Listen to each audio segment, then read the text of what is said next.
Hey everyone, and welcome to another episode of Gaming in the Keats. This is your host, Shite001, and I'm bringing you my second, that's right, number 2 match of the Berlin Liga.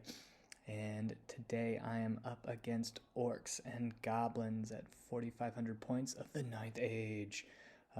Something that I really like about this league right now is that you get to change your lists, including armies, before you have your next match. So the cool thing is you don't really know what your opponent will be bringing for your next match. So you kind of have to,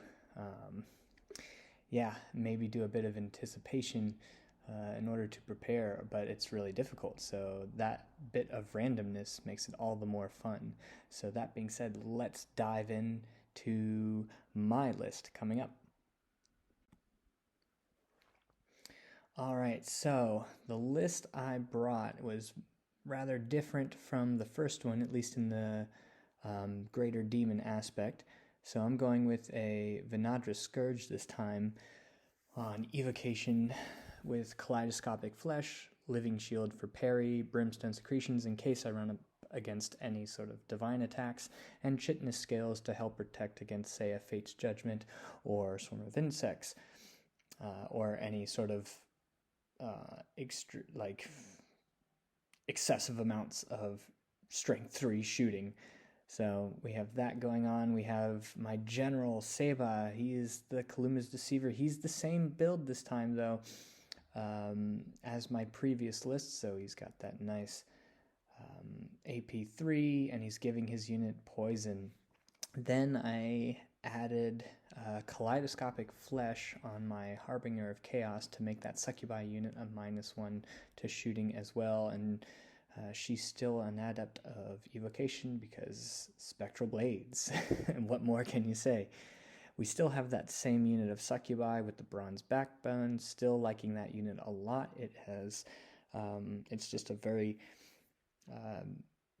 powerful unit with the two characters in there. And then this time I changed it up. I had 2 units of 10 Myrmidons with Hot Blood. I wanted to have some a bit faster scoring units, and I liked the Strength 5 AP1, and I also liked the idea of them being Agility 7 on the charge and having a decent counter to, say, Elves or some single models when you combine that with the magic support. Then I'm trying out Brazen Beasts with Incendiary Ichor, so all of their attacks are flaming, including impact hits. I figured I was paying attention to the lists a little bit that were being submitted in this league, and I was feeling a bit insecure about only having Spectral Blades as my means of dealing with Fortitude saves, so I wanted to bring the Brazen Beasts in to see if they can fill a bit of that gap.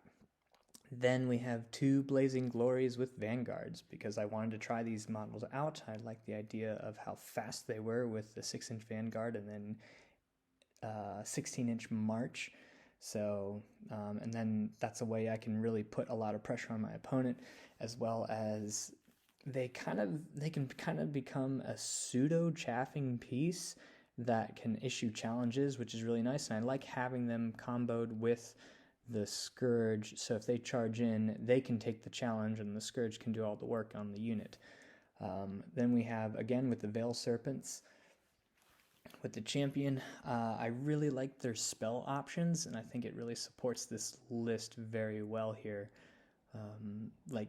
So for example, with Twisted Effigy is really nice, and today I also gave them Chilling Yawn, and that really helps the Succubi. Say if I'm going up against Elves, it's another agility modifier in case my opponent decides to dispel or has a binding scroll against, say, Know Thy Enemy or Deceptive Glamour. So I find that the spell selection for the Veil Serpents is really, really handy. And to round out the list, I have a unit of 5 Furies. Just one single chaff piece, but like I said, I can be cheeky with the Blazing Glories, as well as I could probably just use the Myrmidons as bait or chaff as well if it's not flags, if the objective isn't flags. So that's my plan there. And however, let's see if I miss the second piece of Furies, or another piece of chaff. So for my opponent's list today, he's bringing an Orc Warlord on a Wyvern who's not his general. This guy is just a fun little cowboy who flies around and causes havoc with his Omen of the Apocalypse. But his save is only, right now his save is only a 2-up save on a Resilience 5 model. He does have, of course, Basalt Infusion, so you can get that 3-up Aegis, but he's still rather susceptible to some range damage, I think. Then he has his Orc Warlord General, who's a Feral Orc with Kingslayer, 2-up, 5-up save, and a Potion of Swiftness. Yeah, I have to be careful with this guy. That Potion of Swiftness makes him very scary against my Kaluma's Deceiver. And so, also, since Kingslayer is at the initiative step, I don't get the bonus for his attacks for the Deceiver's rule of Know Thyself. I still get a lot of attacks, but I won't get those bonuses because you calculate the Kingslayer at the initiative step. And he also has an Orc Shaman, Wizard Master, which is paired weapons and a 5-up save on Shamanism. He's got a Battle Standard Bearer as well with just a 4-up and a great weapon. And he basically puts his Warlord and his BSB in that big unit of Ed Bashers who are spears. So with a banner of speed, he's Wizard of Shamanism goes in the bunker with just common orcs there. He's got 5 Orc Boar Riders for just a small scoring unit and potentially chaff. Then he's got a big unit of Cave Trolls. So that's going to be a tough new unit to crack. However, that is the perfect unit for my Brazen Beasts. So I'm hoping I can get that matchup. Then he's got 2 Orc Boar Chariots, a Gargantula, and a Giant with a Wrecking Ball. And that's the one with the 3d6 random movement. And it does grind attacks. It'd be d6 plus however many wounds it's taken on its grind attacks. So I know since they're grind attacks, I don't want my Scourge anywhere near this Giant. Also, that Gargantula is a bit of a problem for the Scourge as well.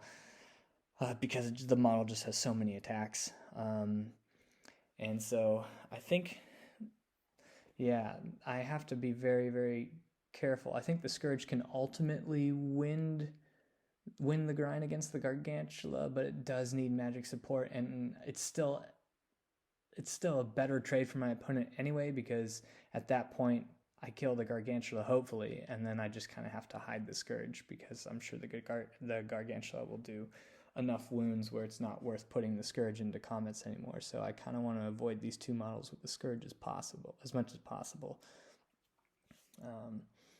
So I have to figure out a way to deal with the Gargantula and the Giant with the Wrecking Ball. I'm probably going to try and do that.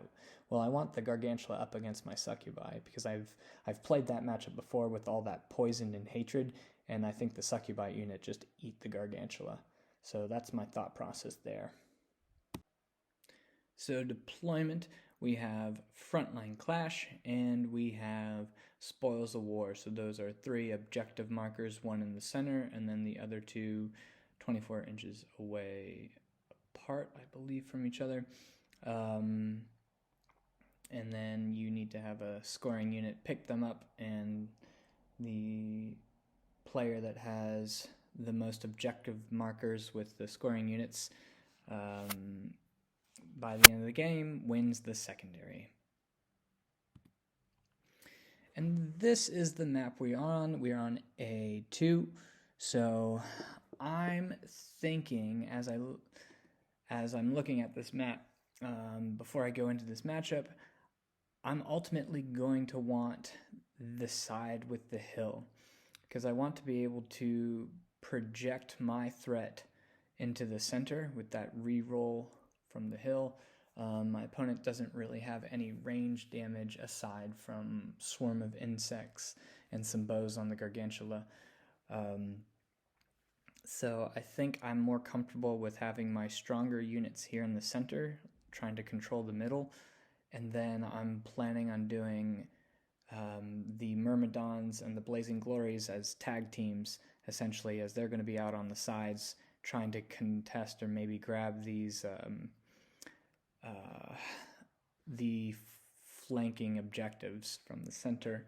So, yeah, the issue I have is if I do that, I'm essentially asking those chariots to be deployed across from me, but at the same time, I'd rather have the chariots going into them than into my succubi. So I'm happy with that, at least. And then, if I can, I want to try and get those Blazing Glories into that Wyvern, because I think they can handle the Wyvern pretty well, and even if they don't, I think because they'll be going Simo if he charges me, and I'm AP5.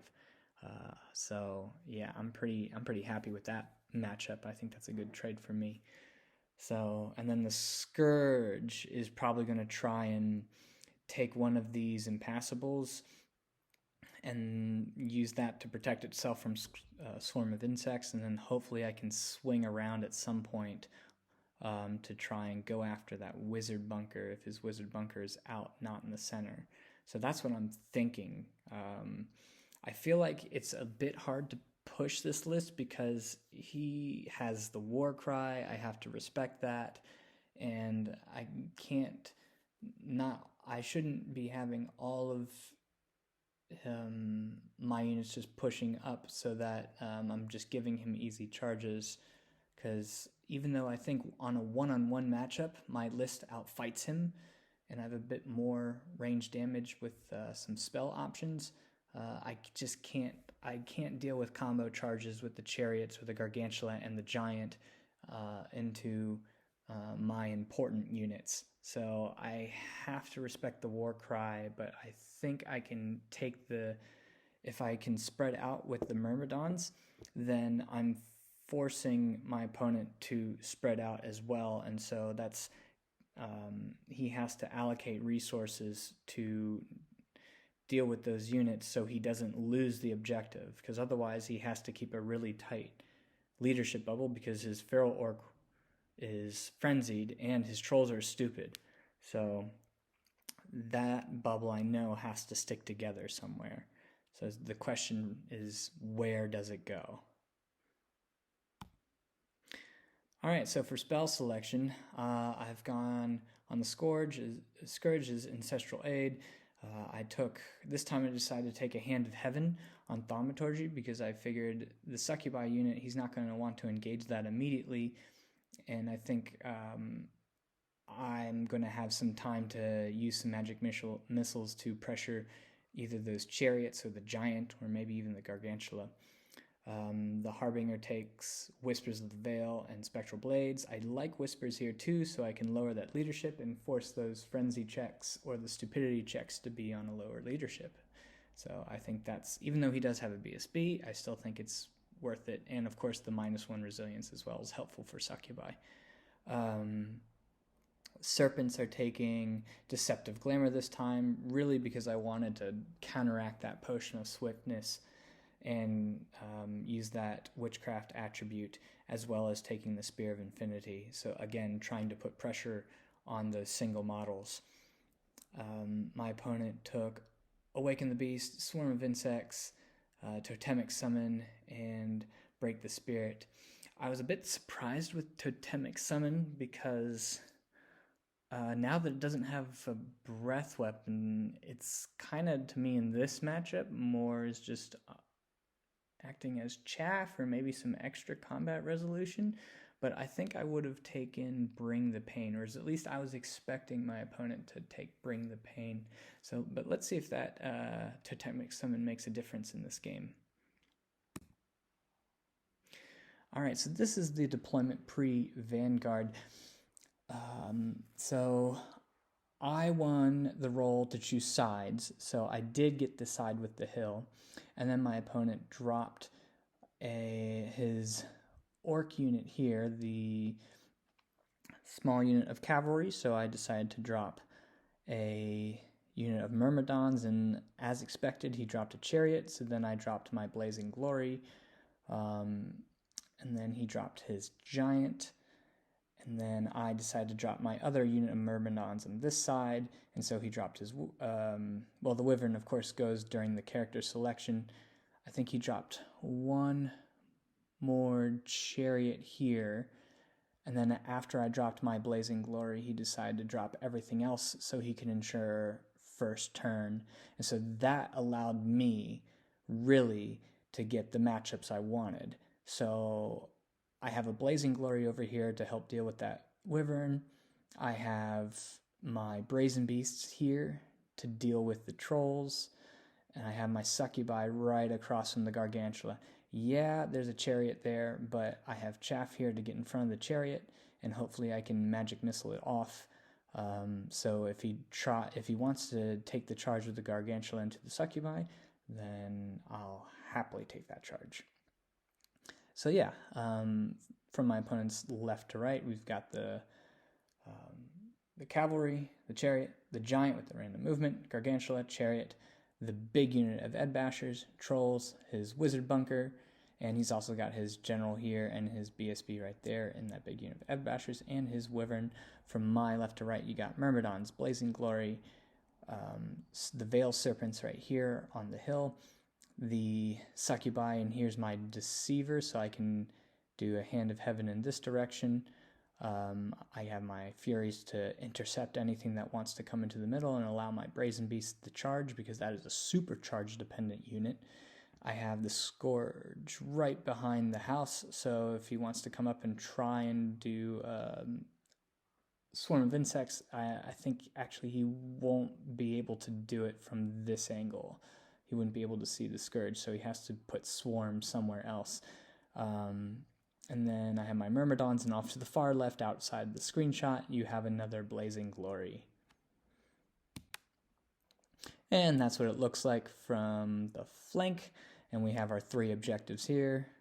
These nice little treasure boxes all set up and ready to go. As you can see, I also have labels on my units to allow my opponent to know what units they are. For example, these are Myrmidons, right? And they have the hot blood, so I was able to do that because this whole army is essentially, I believe it's a 3D printed army I bought from a friend of mine, aside from a few models here and there that I bought myself.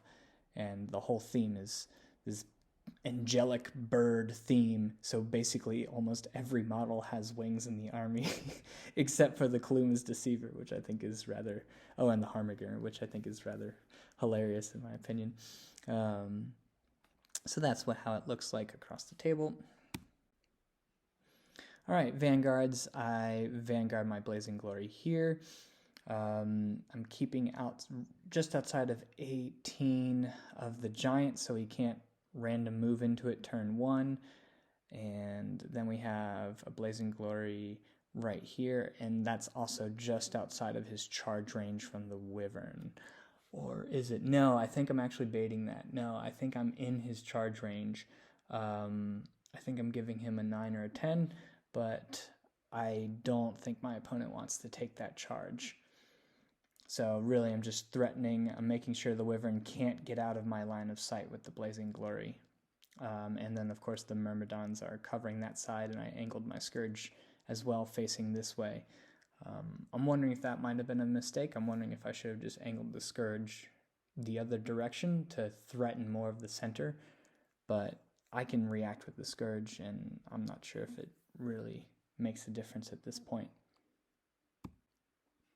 So my opponent, this is a picture of after both my opponents and my turn 1. He moves up tentatively with his units here, looking at the objective. His giant rolled a 111. Oh, so that was we both kind of laughed at that moment there. So he rolls a 111 there. He moves it tentatively here to start just taking board space, and then his Wyvern kind of backs off, respecting the Blazing Glory, giving me a long charge, I think, and then, or yeah, he backs off with the Blazing Glory, making sure, or with the Wyvern, making sure that my Blazing Glory can't get out of his line of sight. So my opponent, I stopped Swarm of Insects. He put Swarm of Insects on the Brazen Beasts, but he is able to get, not only is he able to get Awaken the Beast, or not Awaken the Beast, Break the Spirit off on the Succubi. So now this charge into the Gargantula is not as tempting. But he rolled really high for that spell, but he also got a Totemic Summon down in this corner here. And he purposely put it in a way where it was out of the Scourge's line of sight in case I wanted to charge it out this way. So my reaction was simply to move the Scourge behind the Myrmidons, push the Myrmidons up to start going for this objective, move the Blazing Glory around. Yes, his Wyvern can charge it, but again, that is a trade I am happily willing to take, and we go Simo, and I think I can probably kill that Wyvern, if not greatly, or just wound it a lot. So let's see. And I think in my magic phase, I got an Ancestral Aid up on the Myrmidons, but then I also shot 2 missiles at this chariot, both Hand of Heaven and both the Spear of Infinity, and my opponent let them both through, and I did 0 wounds.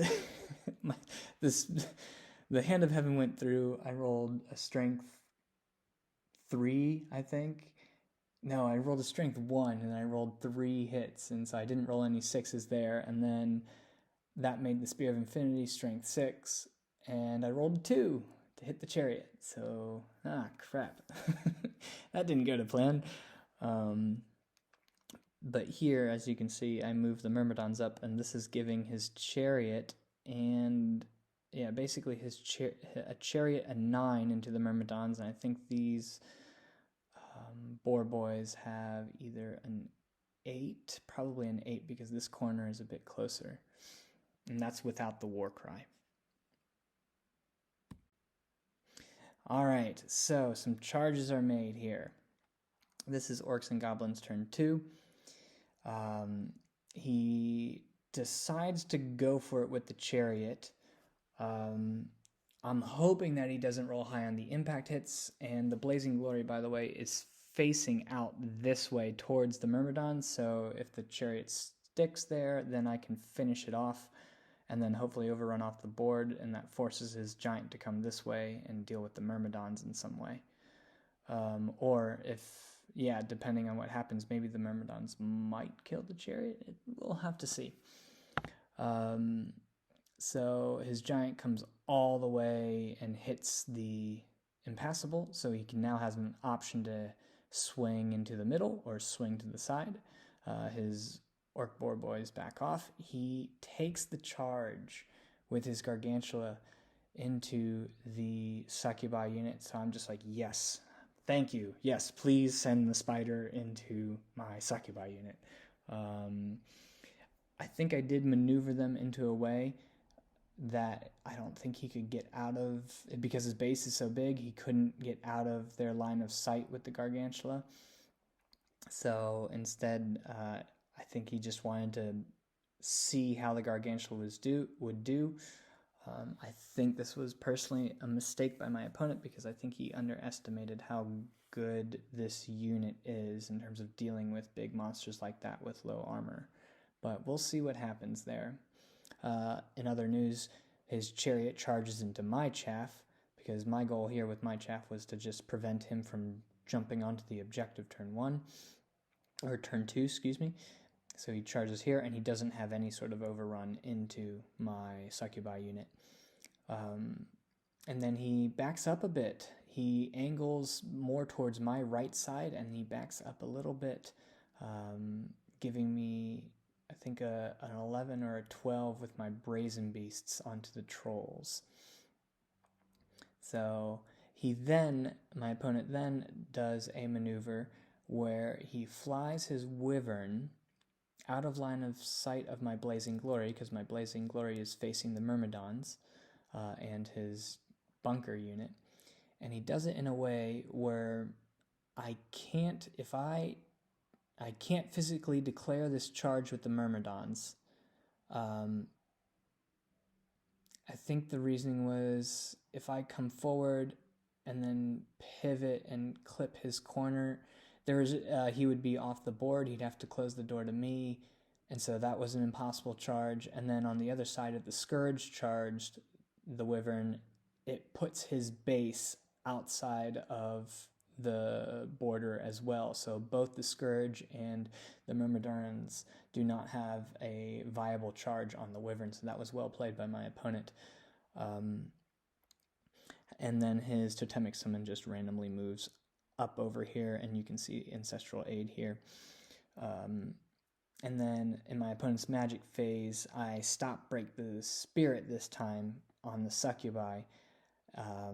However, he does get a Swarm of Insects up on the Brazen Beasts. Again, I think target priority, maybe he should have gone for the Scourge or that Blazing Glory, but my opponent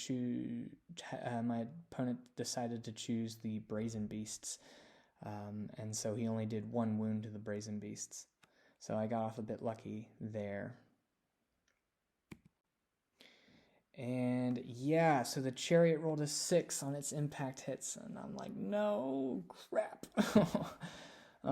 So he took out my back rank. I didn't make any Aegis saves. I think maybe I made 1, actually, out of the Aegis saves, but he took out my back rank, and then I went back and did 2 wounds to him, and then he was able to kill 1 more, maybe even 2 more Myrmidons, so that meant I wasn't steadfast, and the unit just popped, and he overran out of my line of sight with the Blazing Glory.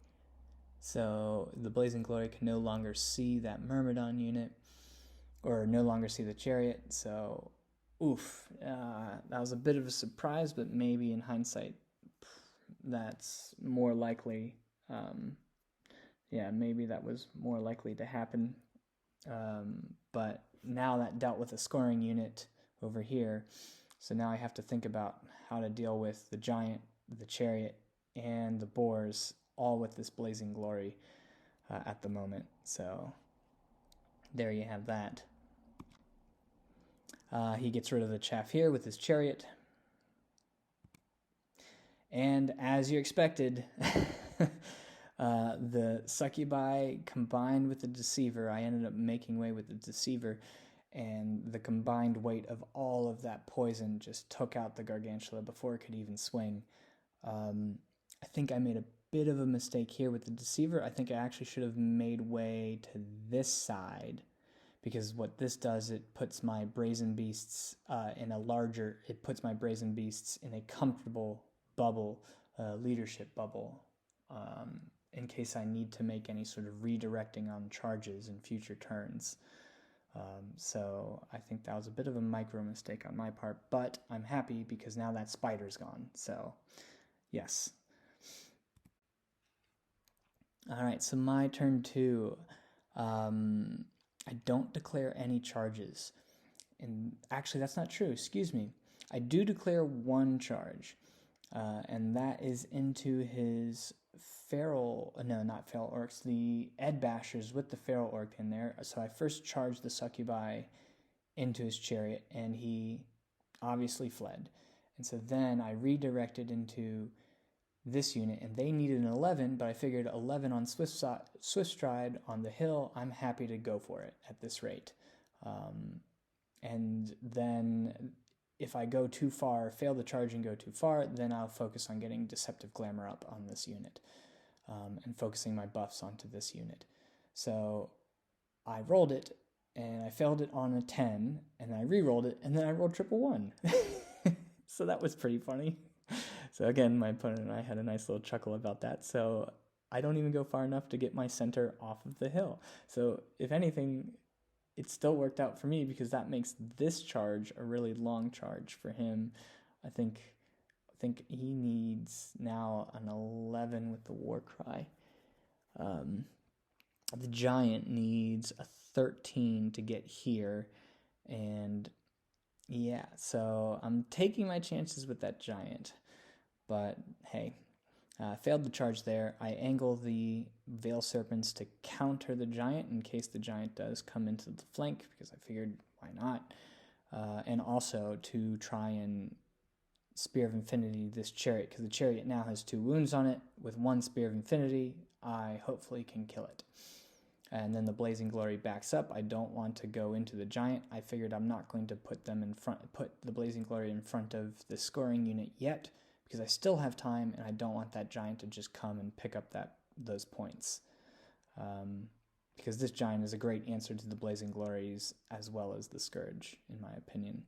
The Brazen Beasts move up slightly. I think I'm either giving him an 11 or 12 with the Brazen Beasts here from the Trolls, or it's just a super long or it's like not even a possible charge. Can't quite remember there. But I move over on this side. I move on to the objective. I'm giving his Trolls a flank, and I'm giving this bunker unit a front. So if he wants to go get them, go for it. I'm basically forcing his hand, but now he has a Blazing Glory on this side, threatening his bunkers unit, and the Scourge coming down on him. So we'll see if my opponent decides to take that. The bunker can see the Scourge, but I didn't really mind that too much. I'm happy to just challenge him out and then, start grinding down the unit. But then I'm wondering, well, maybe that is a good option for him, because then he can set up counter charges with his Wyvern in future turns. So, that's ultimately my decision there. So I do get a Hand of Heaven off onto this chariot, and I do 2 wounds. And then I get a Spectral Blades up onto my Succubi unit. My opponent dispels Whispers of the Veil. So in case that giant comes in, or in case his Ed Bashers decide to come in as well, the Succubi have rerolls to wound. Alright, and that's just an overview of what it looks right before my opponent's turn 3. And here we go. Okay, so the giant makes it in. He rolled exactly what he needed to get into the Succubi unit. And you'll see now that he did decide to try and go for this Myrmidon unit. He did decide to call it the War Cry, and he needed an 8 with both units here, I believe. I think, no, the Trolls probably needed a longer charge, but was very close. And he rolled 1 under for each charge on Swift Stride. So that's interesting. I think my opponent was thinking he was going to charge here in the front, charge in the flank, and plan on overrunning past the Scourge's line of sight and possibly past the Blazing Glory's line of sight. I think if he overruns here, it's going to be tough, though, because he's ultimately just going to come straight down and might even run into this impassable. But I think my opponent's simply thinking, well, I'm just going to flee through the impassable, being safe on the other side from a future charge. I think I'm personally really happy with this, even if these charges were to connect, because this pulls the Trolls out of his leadership bubble, and I can, that basically pulls them out of the game. And I can then go after his bunker with these 2 single models, or I can just choose to combo charge this massive unit over here and say ignore this side completely now that he's taken the bait. The Totemic Summon does not make it into the Myrmidons, so the only unit that he has that's connected is the giant in terms of charges, and he is able to rally that chariot and is facing out this way. So this is an important turn here. So that's the giant going in, and this is that's what that looks like there. Let's see. I don't know about this one, to be honest, because I feel like I don't kill this giant and he's probably going to do a lot of hits back on me. So I know I'm going to survive, but yeah, that's going to hurt. That's pretty annoying. And this is a better picture of those failed charges now. So this is where things start to get really interesting. Okay, and this is what it looks like after combat. In terms of spells, I think my opponent failed to get another totemic summon up. I stopped Break the Spirit, and I think my opponent rolled... Also, he got fairly unlucky with the Swarm of Insects, where he again targeted the Brazen Beasts, and I made my save. I made my Aegis save. So yeah, that was a bit unfortunate for my opponent there. And here you can see after combat, I only do 2 wounds to this giant. He ends up killing a total of 11 models, and the reason is his Thunderstomp went nuts, and I lose the combat. I'm still steadfast, but then I roll a 10 on my steadfast check, and so I lose another 5 models. This is another mistake I made. I think I actually should have lost only 3 or 2 because of Greater Dominion. I think I calculated it wrong, but because it's dependent upon how many ranks you have, like full ranks. So I think I took away more models than I needed to for Greater Dominion, but that is what it is. Something to note for next time. And so now I reform like so, and I put the Kaluma's Deceiver in base contact with the giant, and my Harbinger is on this side of the unit. All right, so now here is my turn 3 charges, and the order of operations is rather crucial here. So I figured my opponent is going to flee from the Scourge or the Blazing Glory, and he's going to flee with that bunker unit out here. Knowing that,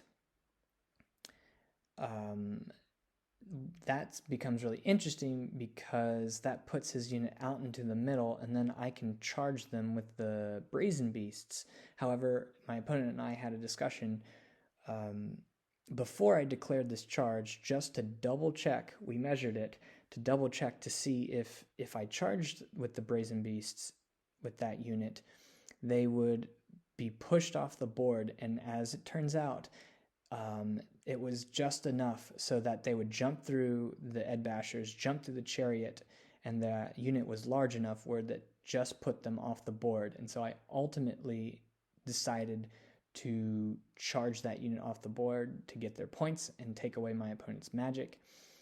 The issue with that, though, is I only have an 8 redirect test, a leadership test, and I didn't like that because then if I fail it, I'm putting my Brazen Beasts out. I'm essentially sacrificing that unit to be countercharged here, and that's a problem.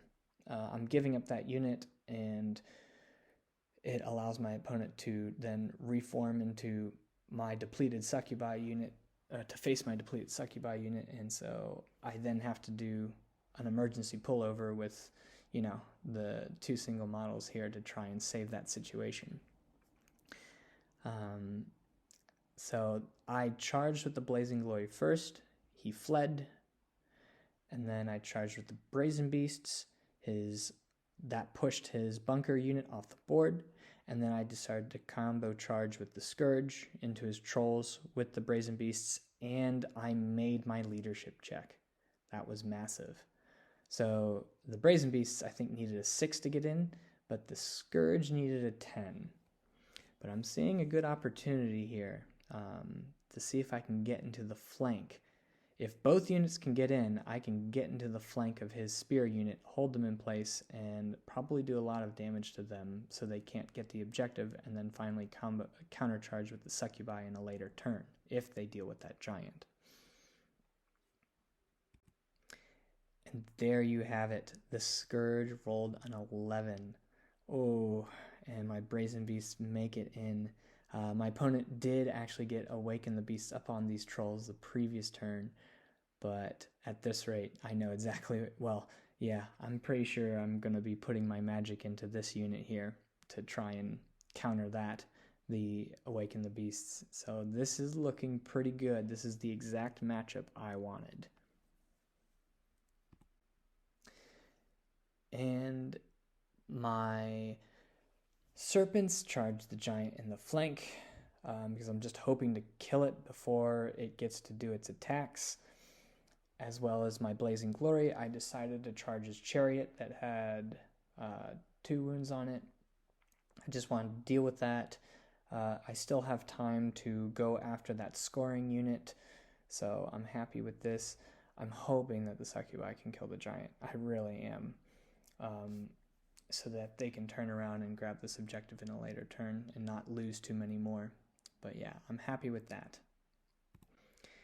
And in Magic, my opponent decides to throw all of his dice on Whispers the Veil.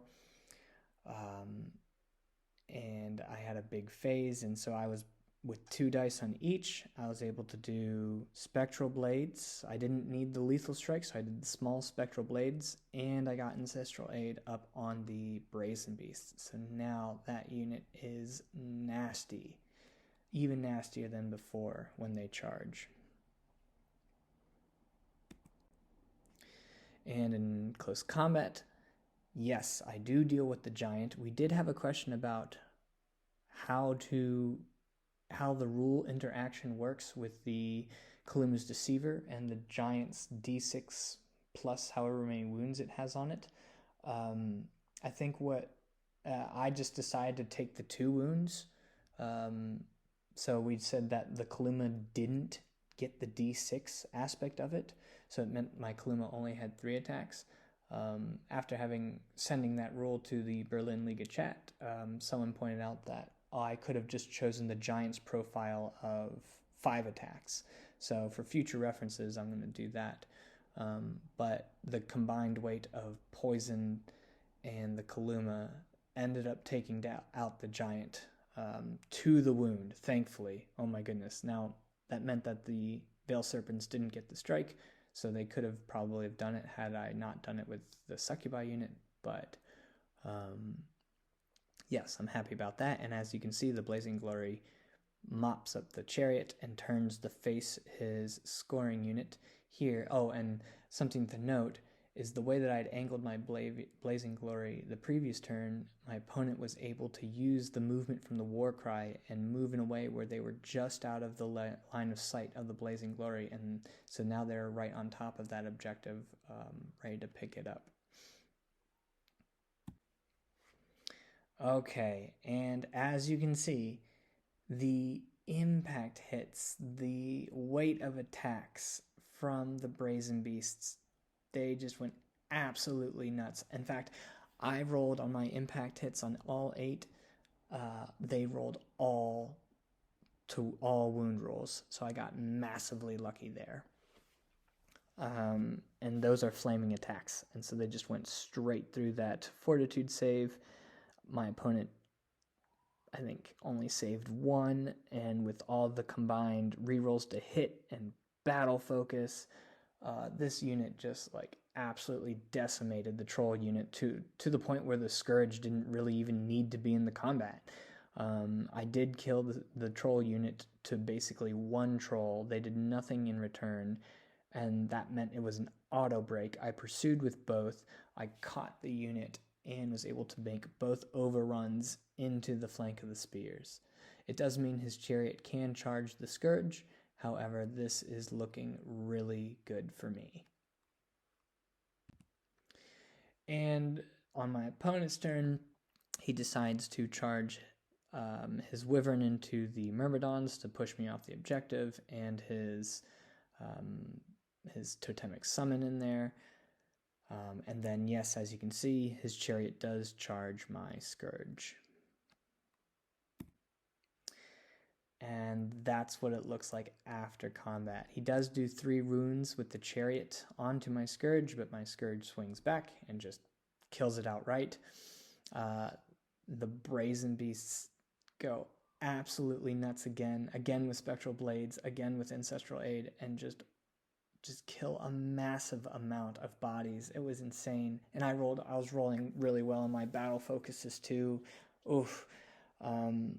It was a massacre. And I was able to break his steadfast once again, and it was an auto break. And so I was able to pursue the unit with the Brazen Beasts and run them down. I'm wondering here if my opponent should have issued a challenge, because he actually chose to not do that. I'm wondering if my opponent maybe was a bit demoralized by the situation, but I'm thinking maybe he could have tried to save the unit, or at least be steadfast for one more turn by issuing a challenge with his general, so he would get... Well, that's what's also interesting, because then all the impact hits did enough to pull the Scourge out of base contact, so he might not have gotten his Kingslayer activated, but he still could have killed my champion here, because I would have accepted with my champion, and just to keep him sticking for one more turn, perhaps. But no, at that point, the unit was completely broken and ran down. And as expected, I challenged out his Wyvern with the Myrmidons, and I stick for a turn on Steadfast, so that's nice. So his Wyvern is now stuck there in that Myrmidon unit and can't do anything about that for at least a couple more turns, or at least one more round of combat. So my turn 4, I charge, I charge the Blazing Glory to wipe out this scoring unit to push him off the objective. And as you can expect, that the Blazing Glory was able to easily finish this unit in close combat.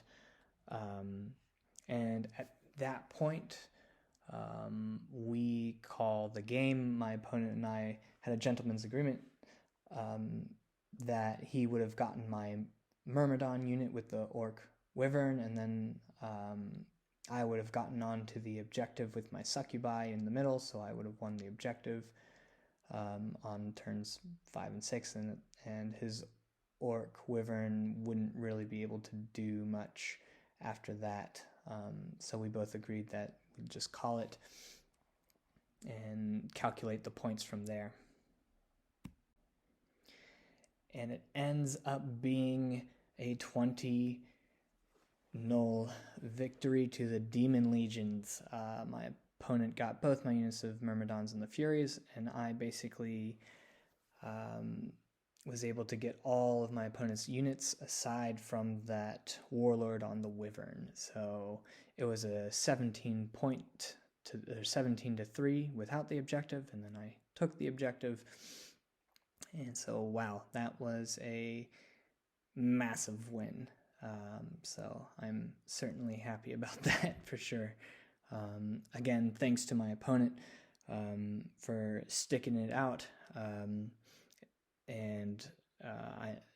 Just having a game like that, I know can be very demoralizing, especially when you take a big risk like that with those charges on the trolls and the wizard bunker. And it doesn't go your way. But again, my opponent was a great sport about it, and I really just appreciated that as well. Because it's a dice game, and I also know how demoralizing that can be.